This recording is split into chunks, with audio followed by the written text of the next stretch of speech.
अवधूत चिंतन श्री गुरुदेव दत्त श्री स्वामी समर्थ। तुम्हा सर्वांचं आपल्या स्वामी शक्ती या चॅनलमध्ये मनापासून स्वागत आहे। स्वामी तुम्हा सर्वांच्या सर्व चांगल्या इच्छा पूर्ण करोत एवढीच स्वामींच्या चरणी प्रार्थना करते आणि आपल्या आजच्या या नवीन आणि सुंदर व्हिडिओला पुन्हा एकदा नव्याने सुरुवात करते।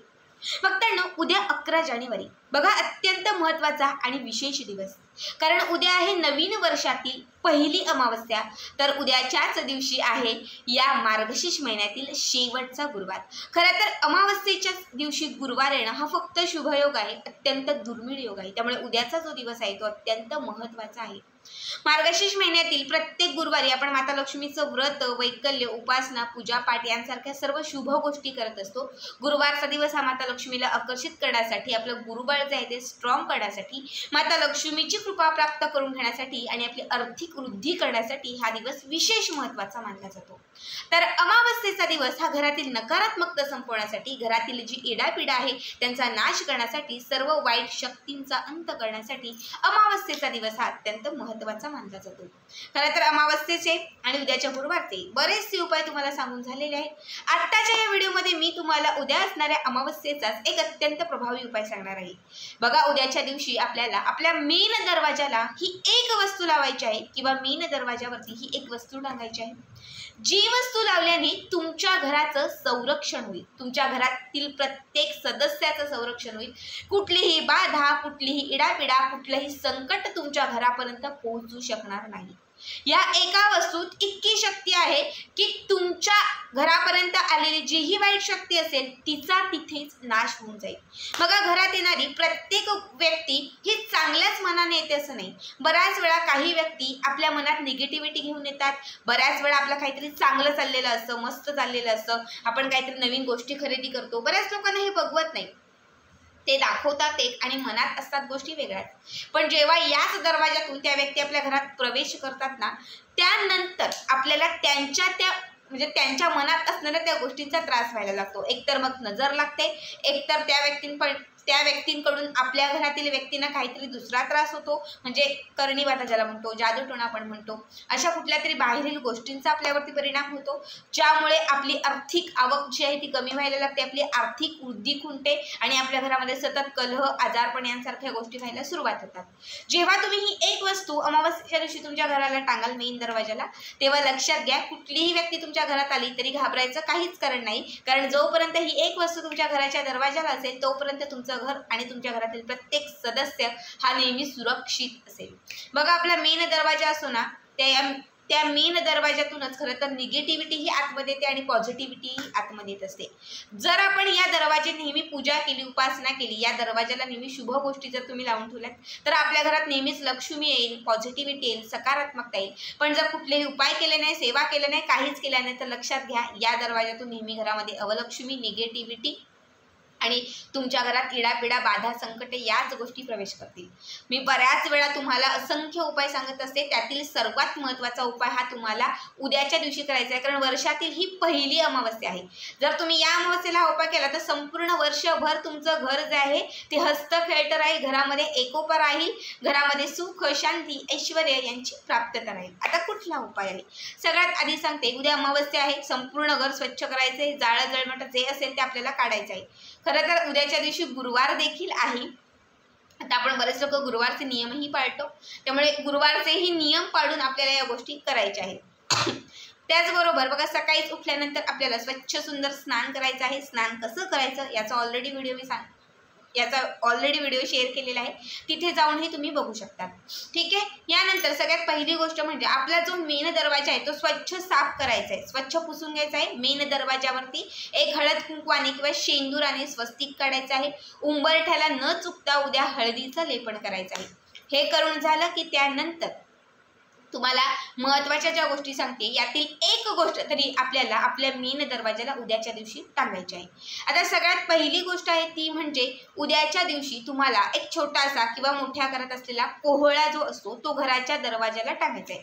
आता हा कोहळा कुठे भेटतो? तर जिथे पूजेचं साहित्य भेटतं तिथेही भेटेल, किंवा स्वामी समर्थ केंद्र जे असतात जिथे पूजेचं साहित्यांचं छोटी मोठी दुकानं असतील। आता आमच्याकडे एक आहे जिथे स्वामी केंद्र आहे, तिथेच पूजेचं सर्व साहित्य मिळतं, वसईला जे भुईगावचं मंदिर आहे तिथेच।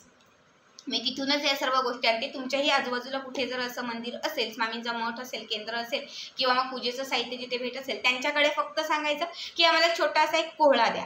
हा कोहळा तुम्हाला उद्याच्या दिवशी घरी घेऊन यायचा आहे। घरी घेऊन आणल्यानंतर तुम्हाला एक काळ्या रंगाचं वस्त्र घ्यायचं आहे किंवा लाल रंगाचं वस्त्र घ्यायचं आहे, त्याच्यामध्ये हा कोहळा टाकायचा आहे, घट्ट तुम्हाला गाठ मारायची आहे आणि मेन दरवाजाला तुम्हाला हा टांगायचा आहे। कोहळा ही अशी गोष्ट आहे जी नकारात्मकता क्षणात शोषते। कोहळा दरवाजाला असल्याने कुठलीही नकारात्मकता तुमच्या घराला स्पर्शही करत नाही। यानंतरची दुसरी गोष्ट आहे, तुम्हाला एक बाजारातून हिरवंही जास्त नाही, पिवळंही जास्त नाही, मध्यम असलेलं असं एक लिंबू व्यवस्थित आणायचं आहे। हे लिंबू घरी आणून तुम्हाला त्याला 2 अख्ख्या लवंगा टोचायच्या आहेत, 2 अख्ख्या लवंगा टोचायच्या आहेत आणि या लिंबाला थोडंसं हळद कुंकू अर्पण करायचं आहे, देवघराच्या समोर ठेवायचं आहे। इच्छित मनोकामना व्यक्त करत तुम्हाला माता लक्ष्मीच्या समोर तुमच्या घराचं संरक्षण होण्यासाठी, अखंडी घरामध्ये सुख समृद्धीची प्राप्ती होण्यासाठी प्रार्थना करायची आहे। त्यानंतर हे लिंबू एका लाल रंगाच्या वस्त्रामध्ये घट्ट बांधायचं आहे आणि हे लिंबू देखील तुमच्या घराच्या मेन दरवाजाला, म्हणजे मेन दरवाजाचा जो समोरचा भाग आहे कुठल्याही दिशेला लावा चालेल, फक्त मेन दारकशीला तुम्हाला ही जी लिंबाची पोटली आहे ती टांगायची आहे। तर प्रत्येकाला हे माहितीच असेल की लिंबामध्ये नकारात्मक शक्ती ही क्षणात शोषली जाते। बाधा असेल, नजरबाधा असेल, इडापिडा असेल, संकट असेल, ह्या सर्वच गोष्टींचा नाश करण्यासाठी लिंबाचा उपाय हा अत्यंत प्रभावी असतो। ठीक आहे, त्यामुळे तुम्हाला लिंबाला 2 लवंगा टोचून हे लिंबू तुम्हाला उद्याच्या दिवशी आपल्या मेन दरवाजाला लावायचं आहे। त्यानंतर तिसरी गोष्ट ती म्हणजे ओला नारळ। हा देखील तुम्हाला जिथे पूजेचं साहित्य भेटतं तिथे सहज मिळून जाईल। तिथून एक ओला नारळ तुम्हाला घेऊन यायचा आहे आणि हा ओला नारळ तुम्हाला पिवळ्या रंगाच्या वस्त्रात बांधायचा आहे। एक छोटं पिवळ्या रंगाचं असं वस्त्र घ्या, त्याच्यामध्ये नारळ ठेवा, त्याला एक गाठ चांगली मारा। ही जी पोटली आहे ती माता लक्ष्मीच्या चरणांना लावा आणि त्यानंतर तुम्हाला हा जो नारळ आहे तो तुमच्या मेन दरवाजाला टांगायचा आहे। जेवढ्या गोष्टी सांगते त्यातील एक गोष्ट लावली तरी खूप आहे। यानंतरची चौथी गोष्ट आहे पिरॅमिडची पट्टी। अजूनही तुमच्या घराला जर पिरॅमिडची पट्टी नसेल तर आवर्जून घेऊन या, तीही स्वामी केंद्रात किंवा पूजेचे साहित्य जिथे भेटते तिथे भेटून जाईल। अमावस्येच्या दिवशी हे उपाय केल्याने किंवा या गोष्टी लावल्यात जर तुम्ही तुमच्या दरवाजाला तर त्याचा अधिक पटीने लाभ होतो। इतर दिवशी लावल्यात आणि अमावस्येच्या दिवशी लावण्यात खूप फरक असतो, कारण अमावस्येचा दिवस हा उपाय करण्यासाठी महत्त्वाचा असतो। त्याचबरोबर आता शेवटचा उपाय सांगते, तुम्हाला 7 कोळसे घ्यायचे। 7 कोळसे छोटे छोटे असतात, चुलीतले असले ते घेतले तरी चालतील, दगडी कोळसे जे असतात ते घेतले तरीही चालेल। हे 7 कोळसे तुम्हाला एका काळ्या रंगाच्या कापडामध्ये ठेवायचे। याच्यावरती, या 7 कोळशांच्या वरती तुम्हाला एक छोटंसं आपल्या रुईच्या झाडाचं जे मूळ असतं, पांढरी जी रुई असते, या पांढऱ्या रुईच्या झाडाचं जे मूळ असतं ते मूळ तुम्हाला टाकायचं आहे। आता समजा मूळ नसेल, रुईच्या झाडाचं मूळ तुम्हाला नसेल तर फक्त कोळसे तुम्ही ठेवले तरीही चालेल। जर तुमच्या आजूबाजूला कुठे रुईच्या झाडाचं मूळ असेल तर आवर्जून घ्या। या रुईच्या झाडाच्या मुळाला कुठलीही बाधा असेल, नकारात्मकता असेल किंवा आपण ज्याला म्हणतो भूतप्रेत, तर ह्या भूतप्रेतांच्या ज्या शक्ती आहेत त्या रुईच्या झाडाला खूप जास्त घाबरतात असं म्हटलं जातं। त्यामुळे रुईच्या झाडाचं मूळ असेल तर उत्तम आहे, नसेल तर नका टाकू, फक्त कोळसेच टाका आणि हे काळ्या रंगाच्या कापडामध्ये घट्ट बांधा आणि याची जी छोटीशी पोटली तयार होईल ही मेन दरवाजाला टांगा। याने तुमच्या घराला कुठली भूतबाधा जी आहे ती कधीच लागणार नाही, कुठलीही वाईट शक्ती तुमच्या घरापर्यंत पोहोचणार नाही, कुठलाही व्यक्ती तुमच्या घरामध्ये जर नकारात्मकता, निगेटिव्हिटी पसरवण्याचा प्रयत्न करत असेल तर त्याचा काही असर तुमच्या घरामध्ये होणार नाही। आता ज्या काही गोष्टी सांगितलेल्या आहेत त्यातील एक गोष्ट लावली, फक्त एकच लावा, नाहीतर सगळ्या लावाल तर दरवाजा पूर्ण भरून जाईल। फक्त एक गोष्ट लावली तरी खूप आहे, संपूर्ण वर्षभर याचा असर आपल्या घरामध्ये राहील। आता किती दिवस लावायचे तर दिवस मोजू नका, कायम ठेवा। कधी असं वाटलं का आता हे खराब झालंय, असर कमी झालाय, त्यावेळेस ते काढा, एखाद्या झाडाखाली किंवा मग वात्या पाण्यात सोडून द्या आणि पुन्हा एखाद्या अमावस्येला सेम याच पद्धतीने हे उपाय पुन्हा नव्याने करा।